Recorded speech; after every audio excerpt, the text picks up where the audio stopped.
Today I'm going to talk to you about the remaining gas laws. We're going to talk about Avogadro's law, and then we're going to talk about the ideal gas law.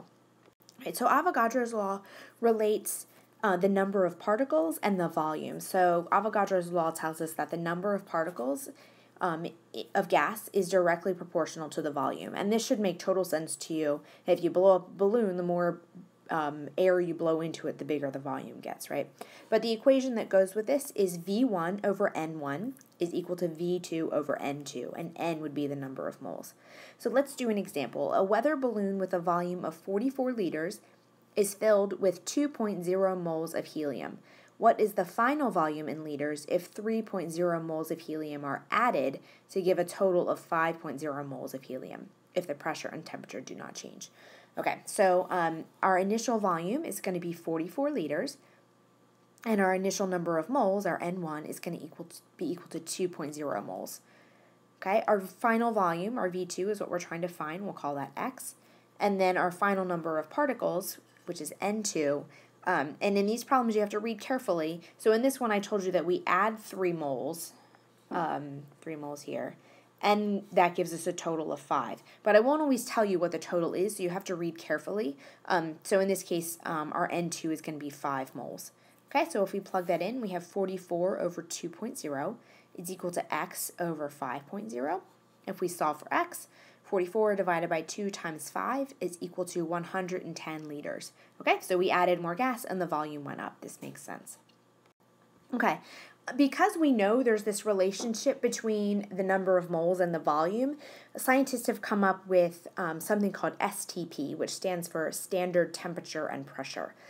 So they chose an arbitrary set of conditions that makes a standard for making comparisons between amounts of gases. So every gas, when it's at standard temperature, which is 0 degrees Celsius, which we know is 273 Kelvin, and standard pressure, which is set as 1 atmosphere, which is our atmospheric pressure, anytime you have 1 mole of gas under those conditions, then the volume of that gas is always going to be 22.4 liters. It's just a constant. It doesn't matter what the gas is. It could be helium, it could be nitrogen, it could be methane. Doesn't make a difference. That's what the volume of 1 mole of gas at standard temperature and pressure is. Okay, so we can use this information in our as a ratio in our dimensional analysis problems. So here, what is the volume in liters of 64 grams of O2 gas at standard temperature and pressure?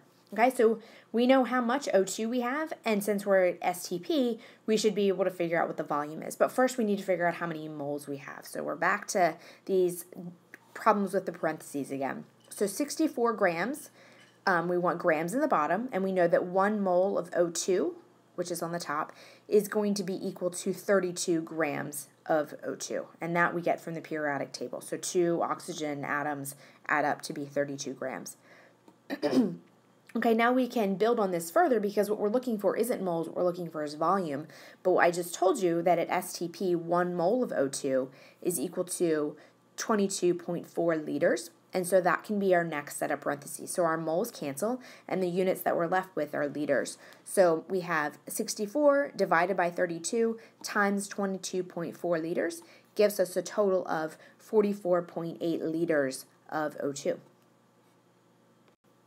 All right, now that's really handy if we're at standard temperature and pressure, but it would also be nice to be able to find that kind of information if we weren't at standard temperature and pressure. And we use this law called the ideal gas law, and the ideal gas law is PV equals nRT. So P is pressure, V is volume, N is the number of moles, R is the gas constant, which I'll get to in just a second, and T is the temperature in Kelvin, always in Kelvin.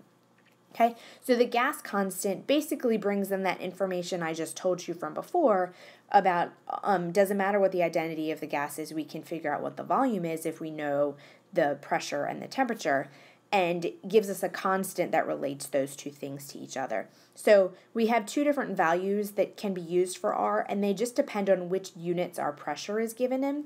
So if pressure is given in atmospheres, like shown right here, then we're going to use this R, the 0.0821. And if pressure is given in millimeters of mercury, or torr, they're the same thing, then we're going to use this R right here, which is 62.4. All right, so let's do an example.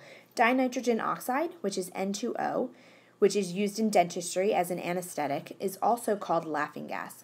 What is the pressure in atmospheres of 3.350 moles of N2O at 22 degrees Celsius in a 5-liter container?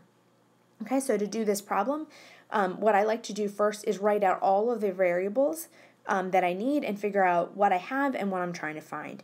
So we are going to write out P, V, N, and T because R is always the constant. So in this case, pressure is what we're trying to find because it says what is pressure. So we're going to call that X. V is given to us right here in the problem. That's 5.0 liters. Okay. N is given to us over here as 0.350 moles. And our temperature is given as 22 degrees Celsius. And we know that we're going to have to convert that to Kelvin, which is 295 degrees Kelvin. All right, so if we plug that into our PV equals nRT equation, and we know that we're going to need to use this R because it asks us for pressure in atmospheres. So that's the one we're going to use. Right, so we end up with X times 5 is equal to 0.350 times 0.0821 times 295. Right, and then if we solve for X, again, this is just basic algebra, but if you're having problems remembering or need some review, come see me. We solve for X and we get 1.7 atmospheres. Now we have another example that's just a little bit different. So we have butane, C4H10, is used as a fuel for barbecues and as an aerosol propellant. If you have 108 milliliters of butane at 715 millimeters of mercury and 25 degrees Celsius, what is the mass in grams of the butane? Okay, so again, let's start with just writing out all of our variables, P, V, N, R, and T. All right, and our pressure, it gives us as 715 millimeters of mercury right here in the problem. Our volume is 108 milliliters, okay, but our volumes are always in liters, so we need to convert that. And if you remember, a liter is 1,000 milliliters, so this is 0.108 liters, okay. Our N is the amount of gas that we have, and this doesn't give us any moles, and it's actually asking for the mass. Okay, so if we knew the number of moles, we could figure out the mass. So what we're looking for in this problem is the amount of gas. So we're going to call NX for right now. And then R, in this particular example, we have our pressure given in millimeters of mercury. So we want to use the 62.4 R value, which is millimeters of mercury per mole Kelvin. Okay, and then the last thing is the temperature. So it tells us that we're at 25 degrees Celsius, which we know is 298 degrees Kelvin. Okay, now we're going to plug everything into our problem. So we have 715 times 0.108 is equal to X times 62.4 times 298. And if we solve for X, we get 0.00415 moles of butane. Okay, but the problem is asking us for grams of butane, but we know how to convert from moles to grams, so that's what we're going to do now. So we have the moles that we just calculated, and then we need to do a dimensional analysis problem, and we know that 1 mole of butane is equal to 58.12 grams, and I didn't do the calculation out for that, but that's just 4 carbons plus 10 hydrogens from our formula given here in the problem. Okay, and then we multiply that out, we get 0.24 grams of C4H10. All right, and that is the answer to our question. Okay, and then finally, this one is even a little bit more complicated, but you will see a couple of examples like this in the practice problems and maybe one on the test as well.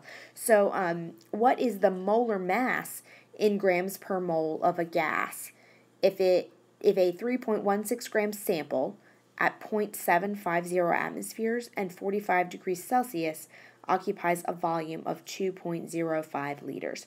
Okay, so we know we have a gas, so and we have lots of information given about the different properties. So let's start by just writing out what we have. So we have P, V, N, R, and T.